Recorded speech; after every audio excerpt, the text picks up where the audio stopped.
Hey there, cats and kitties. I'm the Blues Man at sXeblues, and this is Wicked Flicks. For this particular episode, I'm going with the George Pal classic, The Time Machine.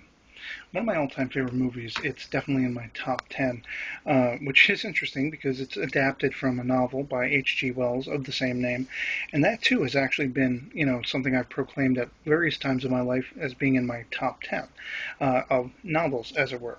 But this is primarily starring Rod Taylor, Alan Young, Yvette Mimieux, features some other recognizable faces, and essentially it's telling the story of a sort of scientist inventor who's just fed up with the world that surrounds him.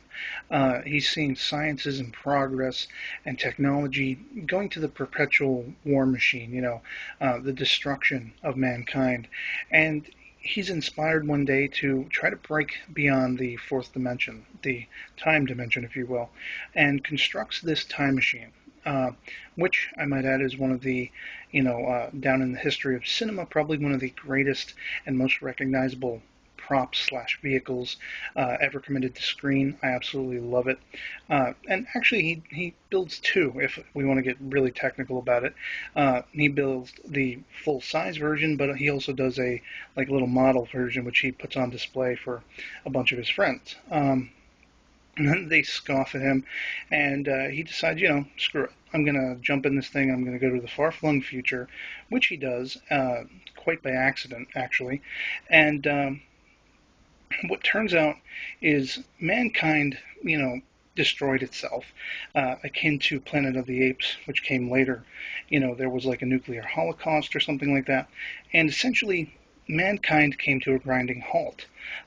It was split up into people who went underground to be safe from the war, who became Morlocks, these sort of mutations, cannibalistic mutations of mankind. And, the rest of normal mankind above ground just became these like simpletons. So, it's his exploration, not so much, I think, of the world, but of himself. And, trying to teach this future world, this very misguided future world, what he hopes the world could be, and that's a very interesting thing. This particular DVD actually features a really cool, I think, produced in the '80s follow-up called The Journey Back, and it actually features Rod Taylor and Alan Young back together as their characters, and it's kind of an emotional little scene, but this is definitely one of the all-time greatest films ever made, in my opinion. And if you haven't seen it, do commit yourself to at least sitting through it once, because it's definitely worth the viewing. And that's going to be pretty much all I have to say on it. So I will catch you next week when I will grab something else out of my movie grab bag, and we'll see what else we dig. Till then, catch you later. Peace.